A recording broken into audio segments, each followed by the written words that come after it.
In this session, we're going to review the physiology of aging.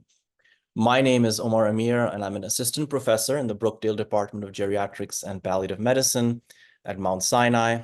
I do not have any relevant commercial interest to disclose. The objectives of this session, firstly, we're going to identify the hallmark of aging. Secondly, we're going to review the theories of aging. Thirdly, we'll try and spend some time to understand the effects of aging on different organ systems and their clinical relevance. And finally, we will discuss ways to ameliorate the negative impacts of aging. So to start with, what is aging? Aging can be considered a progressive decline in molecular, cellular, tissue, and organ function that leads to a decreased physiologic ability for the organism to maintain homeostasis under stress. Now, we have a concept called homeostenosis, which is a combination of two terms, homeostasis and stenosis. And this concept refers to the decline in physiologic reserve with aging that leads to this decreased physiologic ability to maintain homeostasis. Schematically, we can represent homeostenosis in the following way. In this figure, the area under the physiologic limit curve represents the physiologic reserve and its decline with age on the horizontal axis. Now, at younger ages, a particular physiologic insult, let's say an infection, is dealt with by our countering mechanisms to maintain homeostenosis, and we have sufficient physiologic reserve to maintain function and prevent injury. However, at older ages, the same physiologic insult or stress can overwhelm our physiologic reserve, leading to organ injury and dysfunction. Now, it's important to point out that this trajectory of physiologic reserve with age differs from individual to individual, such that in physiologically old or frail individuals, the decline in physiologic reserve is more pronounced with age, and in physiologically young or robust individuals, the decline in the physiologic reserve may not be as steep. It's also important to point out that the rates at which we age within an individual, in other words, the aging of different organ systems, can also be heterogeneous within an individual. Now, you may ask, what causes this? What are the underlying mechanisms behind this decrease in physiologic reserve? There are multiple physiologic theories of aging. I won't review all of them here, but some of the most important ones, for instance, are theories of targeted DNA damage, which states that aging comes about as a result of cumulative nuclear DNA mutations, deletions, translocations, and I would include transposable element activations in this, which then leads to altered protein and cell function and resulting in the aging phenotype. Other theories focus on mitochondrial DNA damage, whereby mitochondrial DNA mutations occur at a particularly high rate in more aged individuals, impairing respiration and generating free radicals. There's also a telomere theory of aging, which states that aging is driven by a loss of telomerase activity and telomere length. Interestingly, there's some data to show that heavy alcohol consumption may actually accelerate aging by this mechanism.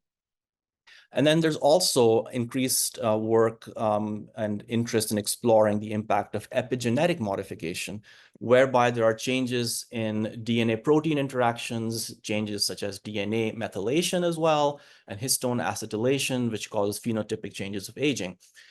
We now understand that smoking, at least in part, exerts an accelerated effect on aging through epigenetic modifications. Other theories of aging include something known as synthesis fidelity, which refers to the errors in information transfer from DNA to RNA to proteins, resulting in accelerated loss of function. There's a free radical damage theory of aging, whereby the focus is on free radicals generated by respiration damaged DNA, protein, and lipids, which causes altered cell structure and function.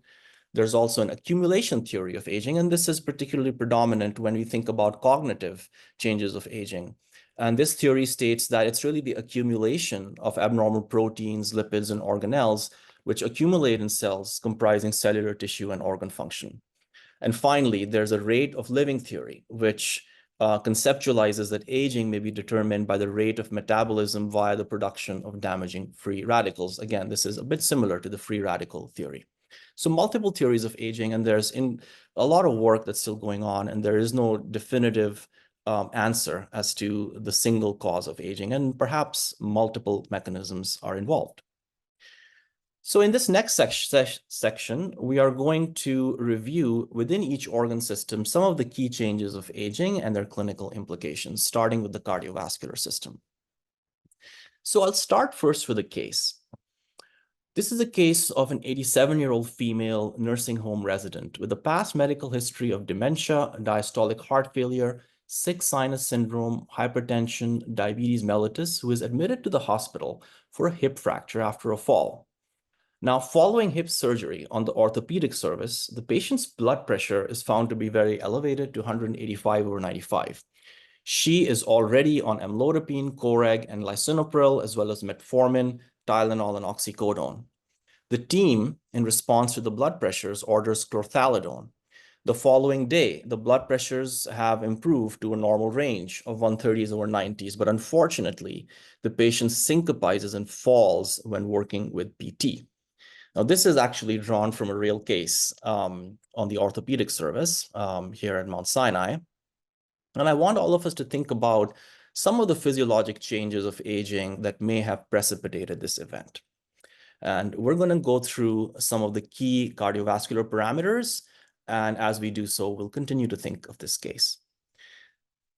With respect to the vasculature, with aging, we find that there's an increase in arterial stiffness. This is because of increased collagen deposition and a decrease in the elastin fibers in our blood vessels. The arterial stiffness is correlated with pulse wave velocity. Together, these two factors drive the phenomenon of systolic hypertension in older adults. There is an increase in pulse pressure because of the decreased elasticity of our blood vessels, the diastolic blood pressure falls, and there's a tendency towards microvascular damage because of this. There's a very important phenomenon also of endothelium-dependent vasodilation, which declines with age. And this is because a nitric oxide synthesis actually declines with age, which leads to a decline in this vasodilation, and particularly certain vascular beds, such as the coronary vasculature, is particularly susceptible to this. So in older adults, because of this decline, we find that they are more susceptible to demand ischemia and coronary artery disease. And crucially, there's a decline in carotid baroreceptor sensitivity in older adults. And this is very important in our case. What happens is that the baroreceptor in the carotid artery is just not as sensitive anymore with aging. And so with a decline in our blood pressure as a result of postural change, there may not be a swift enough or a dynamic response to raise the blood pressure, which then leads to orthostatic hypotension, presyncope, syncope, and falls. And this phenomenon can be exacerbated by dehydration and diuretics. And this is why we have to be particularly cautious with diuretics in older adults. And so this is one of the key things that may actually have precipitated the fall in our case.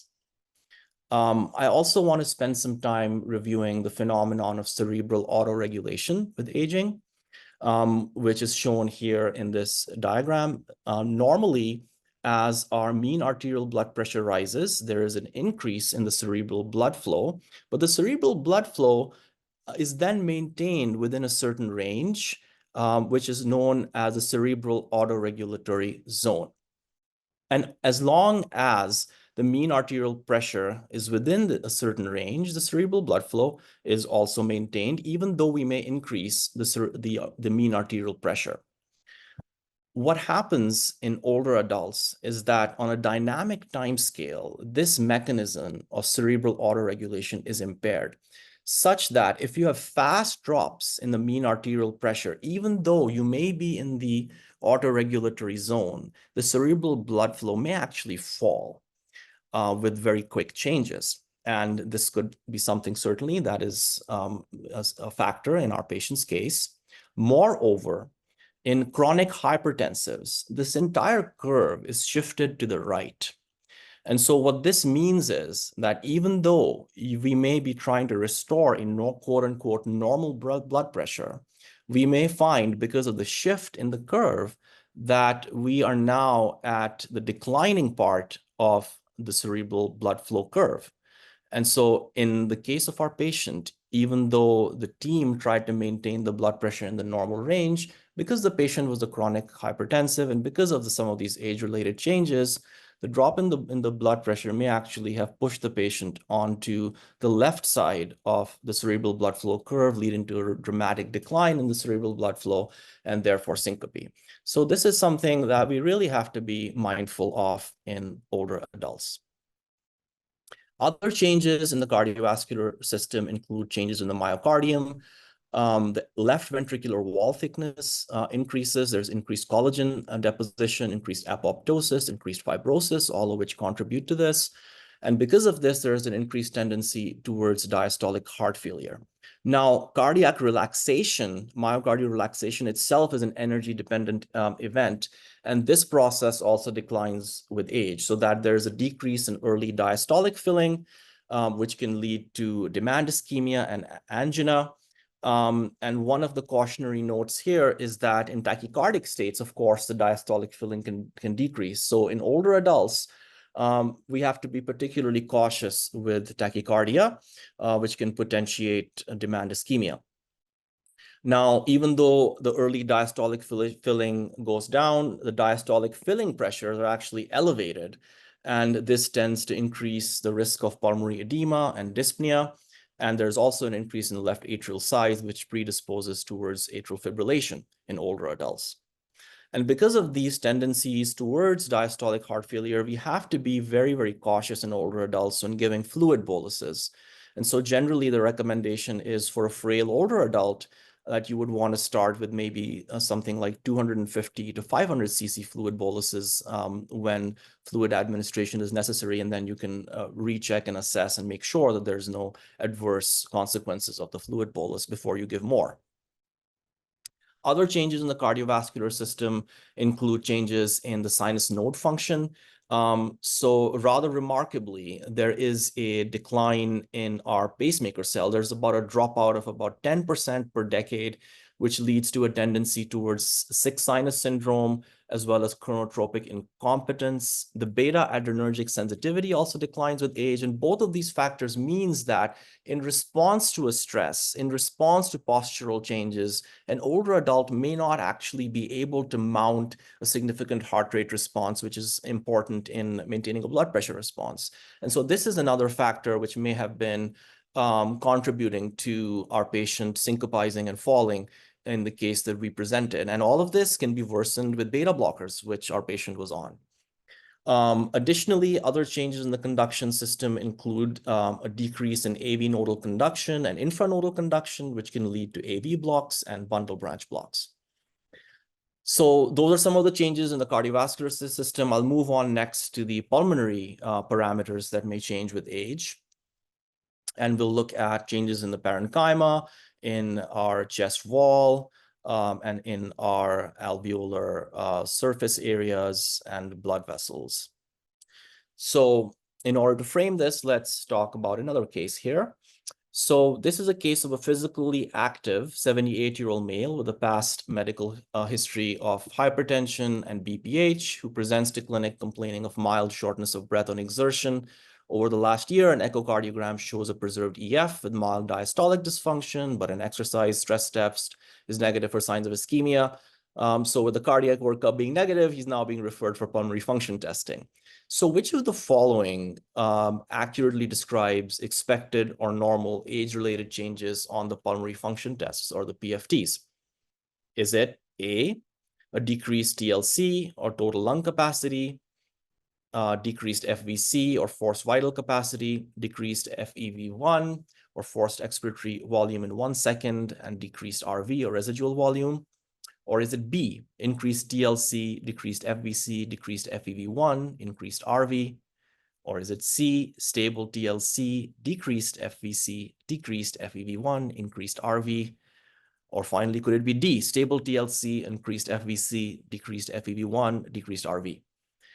a lot of parameters here. I'm going to give you a minute to jot down your response, and then we'll come back to this once we've reviewed some of the key changes in the pulmonary parameters of aging. So we'll start with changes in the lung parenchyma. Firstly, there are changes in or dropout in the elastic fibers, the parenchymal elastic fibers, which leads to decreased elastic recoil. This results in a decrease in effort-independent respiration. And because the elastic fibers are also responsible for keeping some of our smaller airways open, this can lead to premature airway collapse, which leads to air trapping and an increase in residual volume. There is, in parallel to this, a decrease in our maximum expiratory flows. So our FEV1 and FVC both decline. However, our total lung capacity, or TLC, does not actually change. There are multiple changes in our alveoli, which lead to a decline in diffusion capacity and the efficiency of gas exchange as measured by our DLCO, which is an important parameter. And there's changes in that result in poor ventilation perfusion matching, which leads to a decline in our AA gradient in the PaO2. And we'll review some of these changes in our alveoli and gas exchange in one of the next slides. I wanted to point out in this slide the rather dramatic decline in dynamic lung function with age. So this figure shows that the FEV1 and the FVC decrease about 15 to 30 cc's per year from their peak. And crucially, the rate of decline actually doubles with age in smokers. So for our older adults, the clinical takeaway is that it's very, very important for us to focus on smoking cessation in our older adults because of these changes.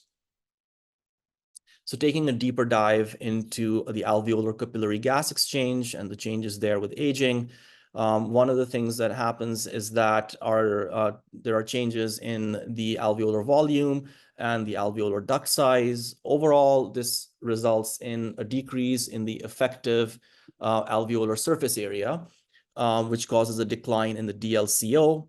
There are also changes in pulmonary blood flow, which leads to increased dead space ventilation. And overall, many of these changes result in increased VQ mismatch with age, a decrease in the AA gradient, and a decrease in the PaO2. There's a useful formula which you can use to determine the quote-unquote normal PaO2 with age, which is on this slide, and it is the normal PaO2 that we expect with age is 100 minus 0.32 times the age. And this can be helpful in our calculations. Other changes in the chest wall and respiratory muscles include an increased tendency towards kyphoscoliosis. There are increased calcifications in the costal cartilage. Both of these changes lead to an increased stiffness and decreased compliance of the chest wall. Therefore, the work of breathing goes up. And because of the increased stiffness, there's incomplete emptying of air, so the residual volume goes up. With age-related changes, we see more sarcopenia. So the intercostal and diaphragmatic muscles may be weaker. And particularly, studies show the diaphragmatic muscle may be about 50% weaker in older adults compared to younger adults. And these changes lead to an increase in effort-dependent respiration. The effort-dependent respiration actually decreases. The exercise tolerance and pulmonary reserve also decreases. Importantly, the cough reflex seems to go down with age, which leads to an increase in the risk of pneumonia. And actually, there's about a 5 to 10 times increase of pneumonia in older adults. Now, the last point is particularly important for us clinically.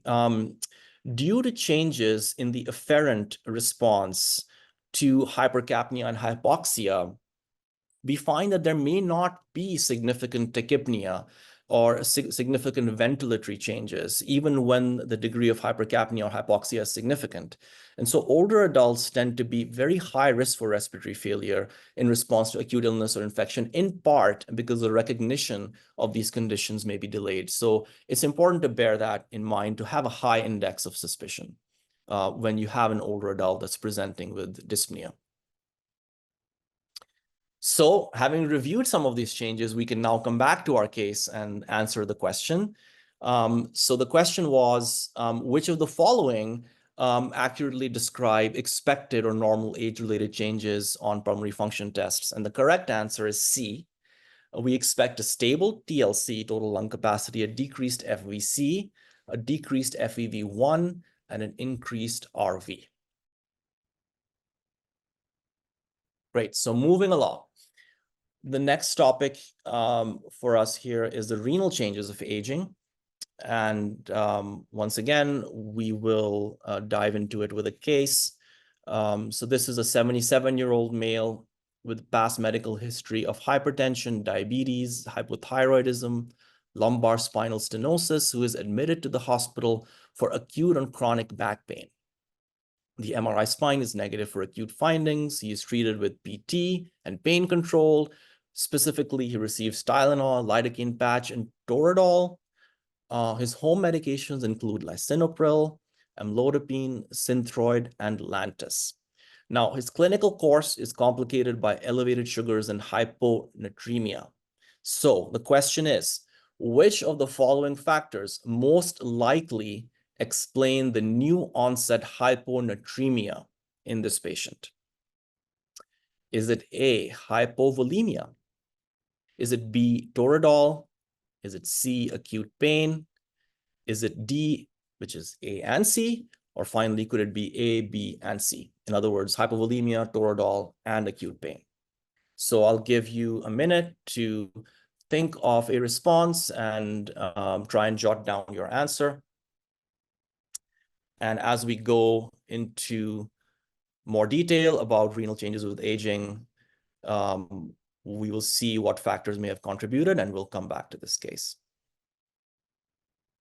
Okay, so some of the changes with aging at the level of the glomeruli are that there is a dropout in the number of glomeruli. The kidney size tends to decrease because of this. And importantly, the renal blood flow and the GFR tends to decline. Interestingly, because of these changes, older adults seem to be particularly susceptible or more dependent on renal prostaglandins to maintain the renal blood flow. So anything that blocks renal prostaglandin synthesis, like NSAIDs, for instance, can actually potentiate an AKI and decrease renal clearance. So that's an important factor. The number and length of functional renal tubules decrease. So there's decreased ability to resorb glucose.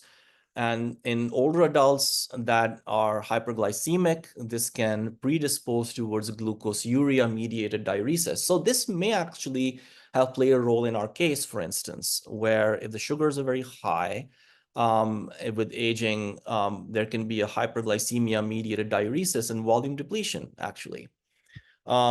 We also find that there are changes in the urine concentrating and diluting ability, leading to changes in the fluid and electrolyte balance, which we'll review in more detail in the next slide or so. And similarly, there are changes in the RAAS axis, the renin, angiotensin, aldosterone axis, which can lead to hypovolemia, increases the risk of hypervolemia, and leads to changes in the sodium and water balance. And finally, the kidneys are also involved in vitamin D activation, and this tends to decline with age, leading to increased vitamin D deficiency. And just one important clinical point is that because of the changes in the RAS axis, anything that interferes with RAAS axis, like ACE inhibitors or ARBs, we have to be particularly cautious with. So taking a deeper dive into the renin, angiotensin, aldosterone system. So on the left, this figure here outlines the normal working of our RAAS axis. So for instance, in response to a drop in blood pressure, the kidneys secrete renin. Renin then converts angiotensinogen to angiotensin 1. Angiotensin converting enzyme, or ACE, converts angiotensin 1 to angiotensin 2. Angiotensin 2 tends to increase the blood pressure because of a vasoconstrictive effect, but it also stimulates the release of aldosterone, which then can increase sodium retention, and with that, an increase in volume, which leads to improve the blood pressure. So what happens then with aging? We find that the juxtamedullary renin secretion tends to go down. Angiotensin II receptors tend to be less active or go down, and then the aldosterone secretion tends to go down with age. And so all of these factors predispose towards volume depletion as well as risk of hyperkalemia because of the aldosterone. Simultaneously, there are significant changes in osmoregulation. This diagram shows our countercurrent mechanism. And I won't go into all of the complexity of the countercurrent mechanism, but the key takeaway is that with aging, there is a decreased expression of multiple transporters and channels that are involved in the countercurrent mechanism, which leads to its impairment and an impairment in the urine concentrating and diluting ability, which can lead to these electrolyte imbalances as well. So coming back to the case, we are now ready to think about what may have contributed to the hyponatremia. And in this case, it may very well be that, that the hyponatremia was caused or potentiated by or worsened by all three factors: hypovolemia, which could have been because of increased sugars, and hyperglycemia and glucosuria-mediated diuresis; toradol, which as an NSAID can inhibit prostaglandin-mediated renal blood flow; and then acute pain, which we know can increase ADH secretion. So all three factors potentially could be responsible for hyponatremia in this particular case. Okay. So moving right along, I wanted to quickly review some of the gastrointestinal changes with aging. And the first point here is very important. Saliva production actually goes down substantially with aging. And importantly, from a clinical standpoint, a decreased production of saliva xerostomia is very highly impacted by polypharmacy. There are multiple medications that can do this. And so it's important for us to try and reduce polypharmacy wherever, particularly anticholinergics, because this can increase the risk of oral ulcers and infections. We also find at the level of some of the mechanisms of swallowing, the upper esophageal sphincter relaxation goes down, esophageal peristalsis goes down, which leads to delayed swallowing and risk of dysphagia in older adults. Gastric emptying slows down as well, which leads to early satiety and gastric distension in older adults. There's also increased risk of atrophic gastritis because of declines in acid production and mucosal repair. And clinically, this can cause B12 and iron deficiency. There are also changes in the liver size and hepatic blood flow, which reduces the phase 1 metabolism of drugs. And finally, at the level of the colon, there are changes or declines in colonic transit and tensile strength, which leads to constipation and diverticulosis. So a lot of geriatric syndromes that we see are actually driven by changes in the GI system with aging. Now, just to spend a few more minutes on the physiology of swallowing with aging. So the swallowing mechanism can actually be divided in three main phases. There is the oral phase, the pharyngeal phase, and the esophageal phase. Within the oral phase, there is a preparatory phase, which involves saliva and chewing. And so xerostomia can really impact this. And this is something that needs coordination. So mental status changes can also impact the oral phase here. In the second oral phase, the transit phase, the bolus of food is transferred to the pharynx. And then finally, in the pharyngeal phase, there is pharyngeal contraction and upper esophageal sphincter relaxation, which are involuntary.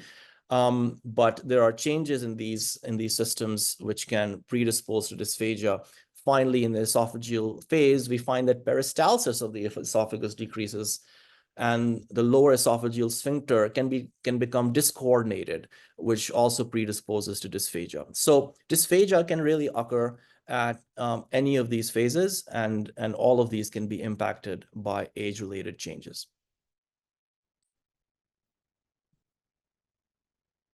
Okay, moving on to some of the endocrine changes of aging. I'll talk about a case here to help us get started.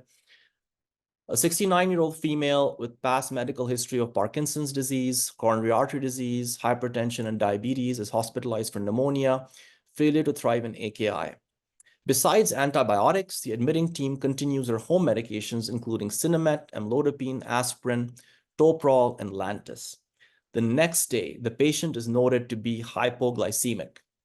Besides poor oral intake and impaired renal clearance of insulin, which age-related physiologic changes are likely contributing to hypoglycemia in this case? Is it A, impaired epinephrine secretion, B, decreased counter-regulatory glucagon response, C, decline in baseline serum cortisol, D, impaired growth hormone response, or is it E, all of the above? So I'll give you a minute to look at this case and think about your answer.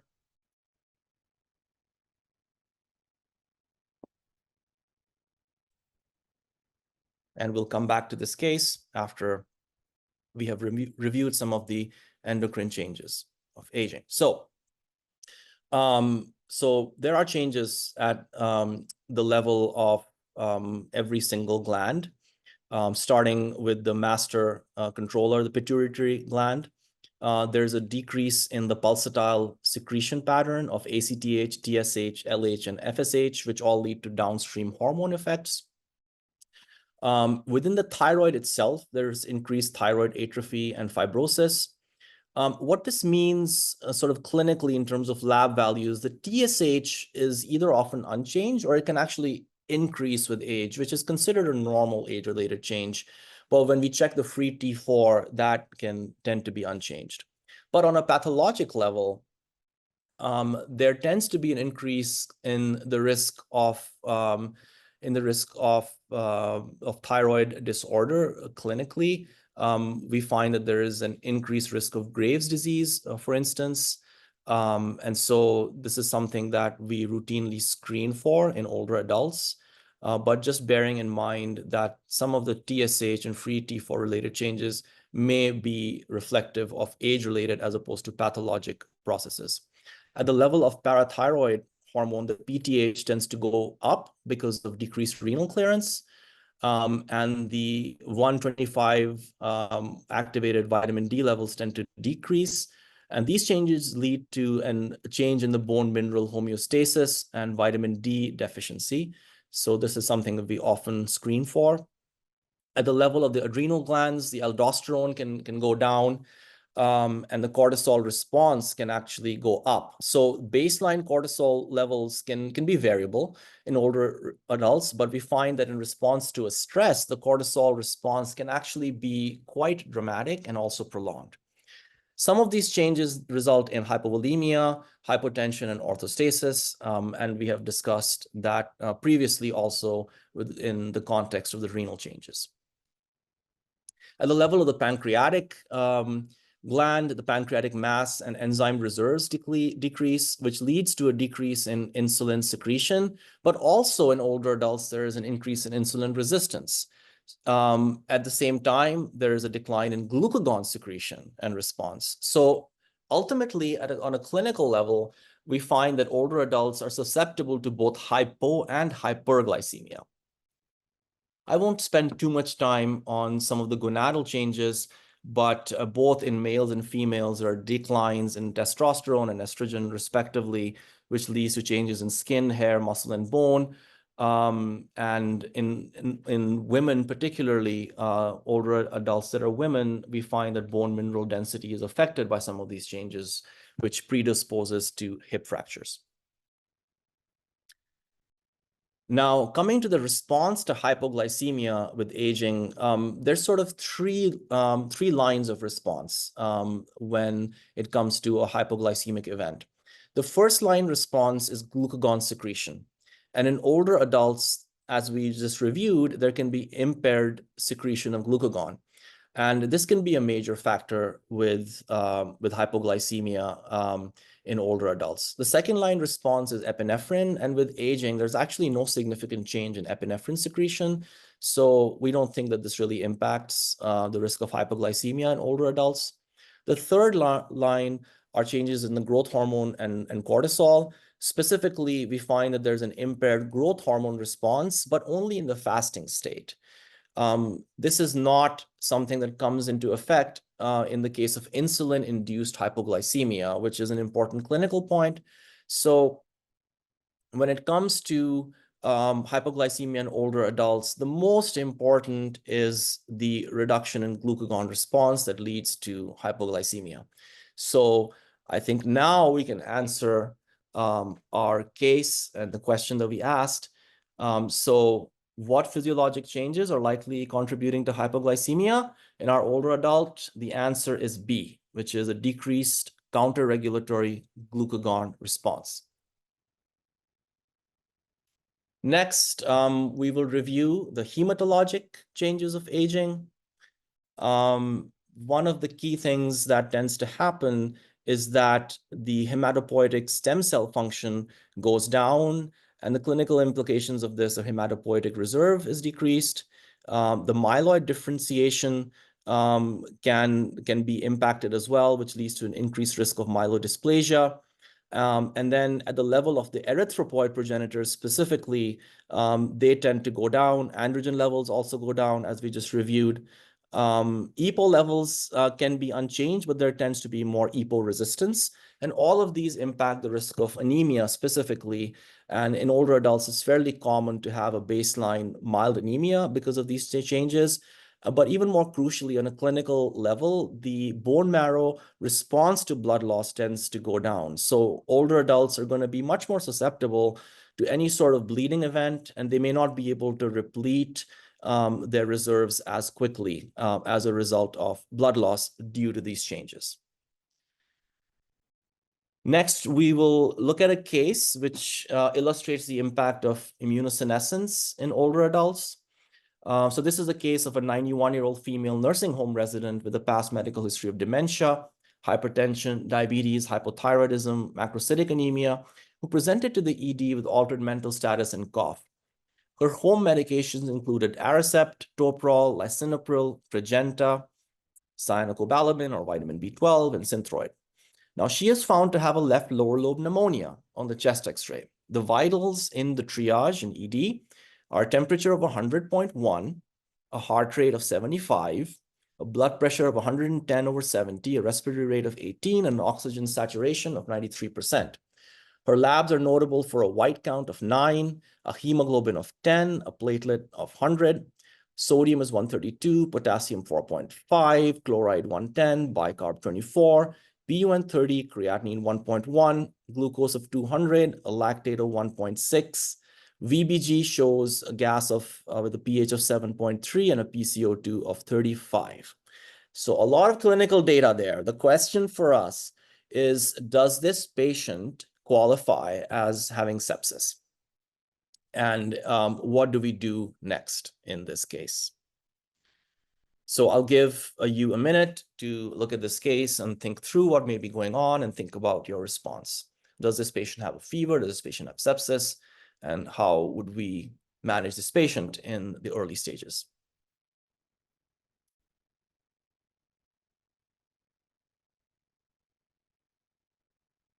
Okay, so to help us answer the question, let us review immunosenescence from the vantage point of the febrile response in older adults. Now, in older adults, we find that the hypothalamic set point for temperature actually changes. And so the basal temperature in older adults may actually go down, and this is because of multiple changes in our interleukins. The PGE2 is also implicated in this. And then at the level of a response to infections and lower temperatures, we find that there are changes at the level of blood vessels, vasoconstriction, for instance. There are changes in activation of muscles for shivering. So because of all of these changes, the effector response to a lower temperature is not as robust. So we may not, as an older adult, be able to mount an effective fever response. And this insert here shows in detail some of the signaling changes that tend to occur. One of the things that we see is that IL-1 declines, specifically in older adults. And because of this and other changes, there's also a decrease in the passage of cytokines through the blood-brain barrier. The overall effect of all of these is that, as I said, our basal temperature set point tends to be lower as we get older. And then also our response, our febrile response tends to be more muted as well. Which leads us to this adage, older is colder, which is a nice way to try and remember this phenomenon of immunosenescence in terms of the febrile response. And this chart shows the basal temperature and some of the diurnal variations at different age groups. And as you can see, with higher age groups, you find that both the set point and some of the variation is also sort of shifted, comparing, let's say, 65 to 74 age group to over 85. And clinically, what we observe because of this is that up to 25% of older adults with sepsis may not actually have a febrile reaction.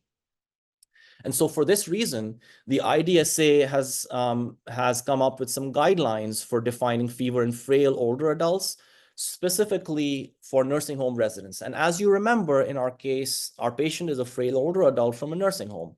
And so the IDSA guidelines are a single oral temperature greater than 100, a persistent oral temperature greater than 99 Fahrenheit, a rectal temperature greater than 99.5, or a rise in temperature over 2 degrees above the baseline temperature. So in the case of our patient, she does meet these criteria for fever in frail older adults. And so our patient should really be treated as a sepsis case, with early implementation of the sepsis bundle.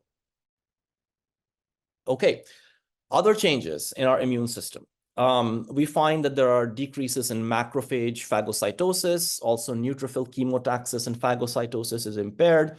So this means that bacterial infections we may be more susceptible to, and there's an increased tendency towards sepsis.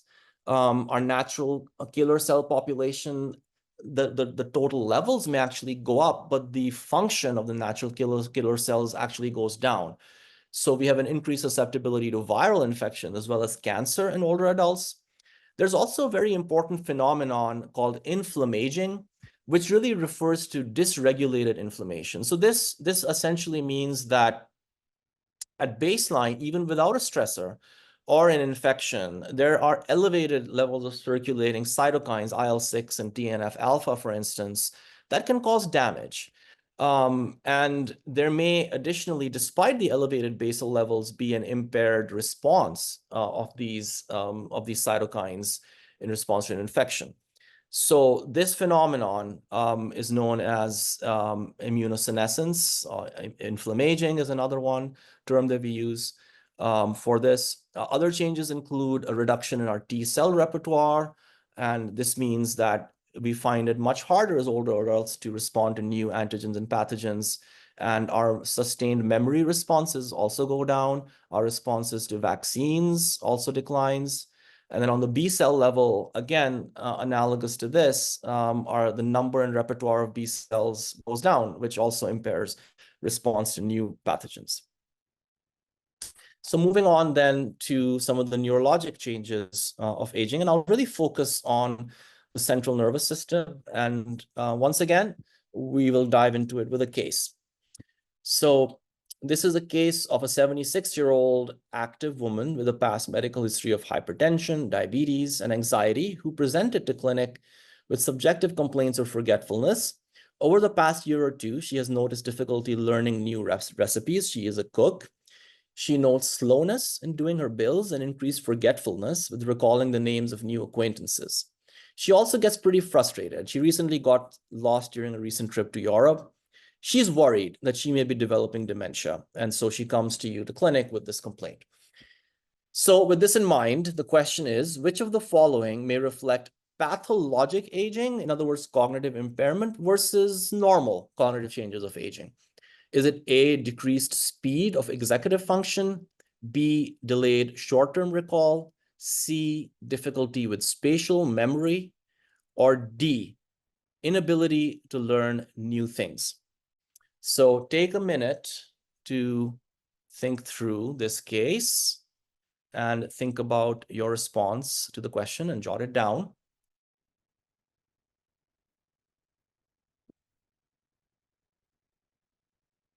And we will march right along and come back to this case. So with aging, when it comes to the central nervous system, there are changes in both the gray matter and the white matter. The brain volume declines notably, which can be seen in changes in brain imaging, for instance. The synaptic density decreases. So from a functional standpoint, this leads to a slowing of executive function, a slowing of short-term recall and processing speed. Processing speed can also be impacted by white matter thinning, which can happen predominantly in the prefrontal cortex and the corpus callosum. Also, the cerebral blood flow goes down, and there tends to be more signs of subclinical vascular damage. And interestingly, there is increasing data to show that there needs to be a significant overlay of vascular damage for there to be the presentation of various types of dementias, like Alzheimer's dementia. So the vascular changes are quite important. When it comes to some of the abnormal changes that we see with respect to protein deposition, there are more neurofibrillary tangles and plaques, which increases the risk of and is correlated with Alzheimer's disease. When it comes to neurotransmitters, there's a decrease in signaling, dopamine, acetylcholine, serotonin, signaling of all of those goes down. And sort of on a clinical level, phenotypically, we find that there's decreases in arm swing, there's increased rigidity, working memory, recall memory, and then there's mood changes that we see. So all of these are phenomena that we can actually see with quote unquote normal as opposed to pathologic changes of aging. And so that brings me to a table which sort of summarizes some of these and how can you clinically detect whether someone is developing an early dementia, cognitive impairment, which would be more pathologic aging, versus what really is just the normal age-related changes. So on the left side, the left column here, you can see that with aging, we do expect a decrease in the executive processing speed for all the reasons we talked about in the previous slide. And older adults, even if they don't have dementia, have trouble with multitasking and problem solving. Whereas if there's dementia or pathologic aging, there is really much more pronounced executive dysfunction to the point that it affects function. And that's the key. When it affects your instrumental ADLs and your activities of daily living, then you're in the realm of a pathologic change or sort of dementia or mild cognitive impairment. With normal aging, we do expect some delays in short-term recall and working memory and spatial memory.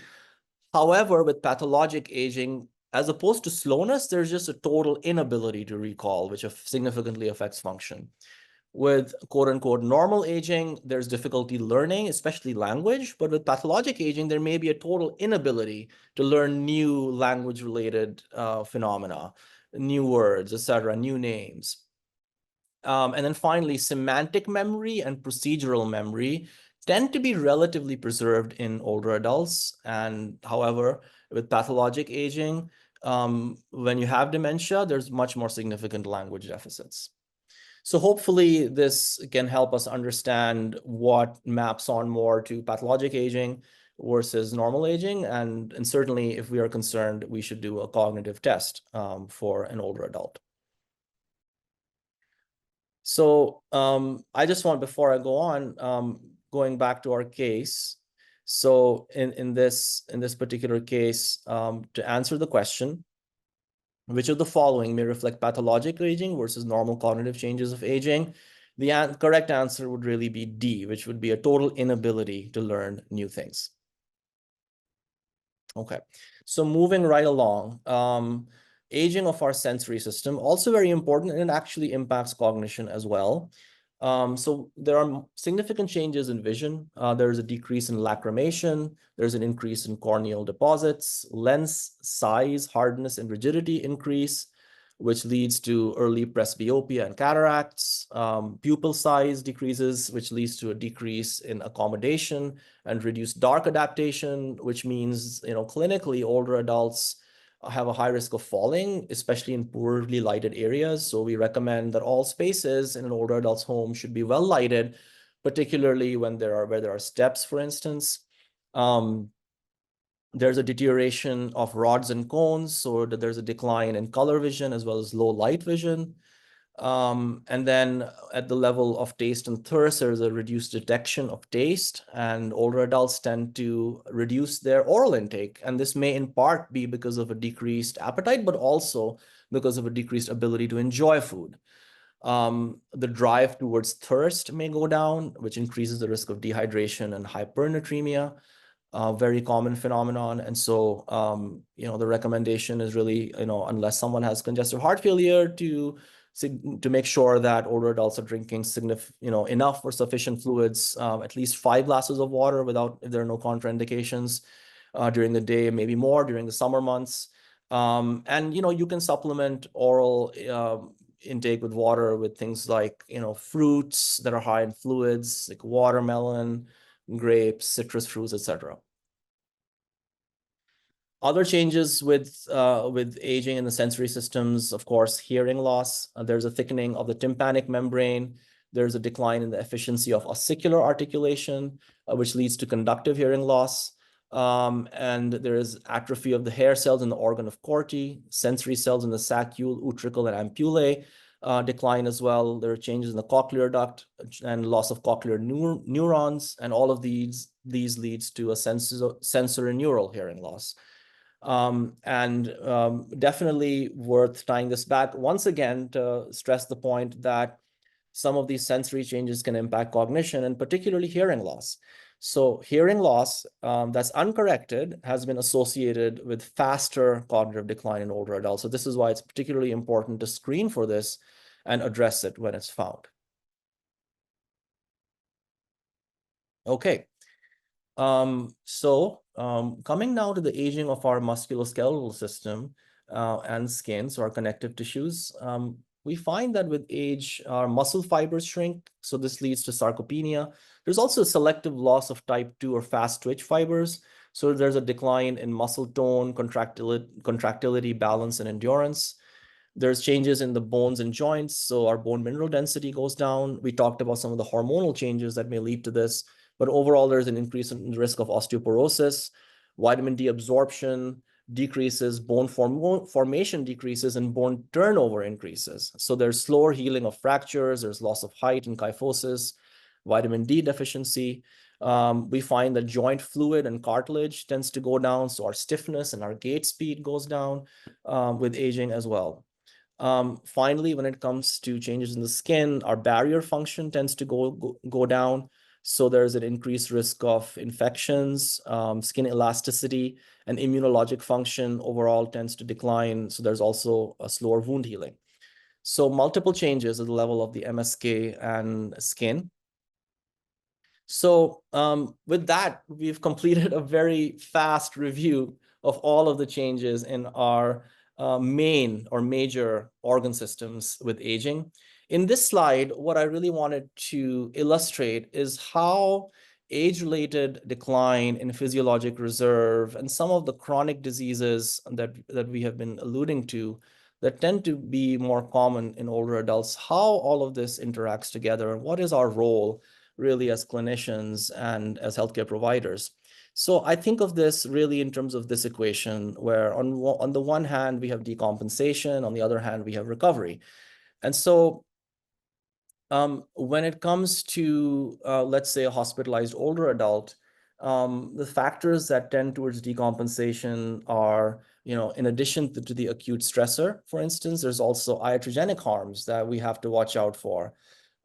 We have to manage not just the acute conditions, but also chronic disease. And we have to think about what is the level of disability, maybe from chronic disease, maybe from other factors. And all of these factors tend to tip someone over into decompensation. So our task is to try and mitigate the loss of age-related physiologic reserve, and to even think about boosting it because it will help recovery. And this is in addition to therapeutic interventions that we do in the hospital or in clinic to deal with acute stressors, to deal with chronic disease, to deal with disability.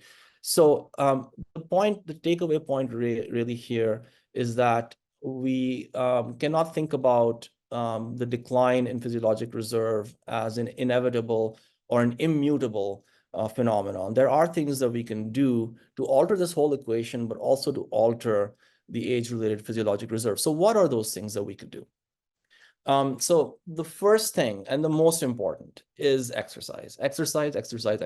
This is the single most beneficial intervention to boost physiologic reserve. Exercise has been shown in multiple studies to improve our aerobic capacity, our functional performance. And then when you incorporate both aerobic training as well as resistance training is very important as well. It improves bone mineral density, muscle strength, and power. And both in combination actually have been found to slow cognitive decline. Exercise reduces chronic inflammation. We talked about the inflammaging aspect of this. So exercise can actually help to dampen that inflammaging phenomenon, and it improves our overall immune function and response to new pathogens. Exercise improves insulin sensitivity, and it reduces systolic blood pressure. So exercise is really crucial. I'm going to show you one example in which exercise can be really helpful in countering immunosenescence. So this was a study which looked at changes in natural killer cell cytotoxicity before and after a regime of exercise training. And what they found was that the natural killer cell function basically improved significantly after just 10 weeks of training. So this is really great data to show that we can alter really fundamental physiologic processes that correlate with aging, with frailty, with immunosenescence, with exercise. Other things that we can do to boost physiologic reserve, protein supplementation has been studied in this context, and it can act synergistically with resistance exercise to improve muscle mass and grip strength. It can improve, therefore, balance and reduce falls. The second thing that we can do, or rather the third thing, is a reduction in polypharmacy. This is exceptionally important as well. A lot of times there is an overlap between age-related physiologic decline and chronic diseases. And because of chronic diseases, patients may often have polypharmacy, and these act as accelerants of physiologic aging. So reducing polypharmacy can help in our overall equation, thinking back to that balancing equation, and tip us towards recovery rather than decompensation. I will just quickly mention growth hormone and testosterone supplementation. This has received some attention in recent years, but studies have shown that supplementation of these really did not improve functional outcomes, and adverse effects outweighed benefits of considering these interventions. This is a slide which basically shows how excessive polypharmacy leads to a significant increase in frailty and why it's important for us to try and focus on this. And I'll end there. So my references are listed here, and I am very happy to receive any questions or email. Hopefully you have a chance to think about the cases during this presentation. And this hopefully will be helpful to you in guiding your clinical care of older adults. Thank you very much.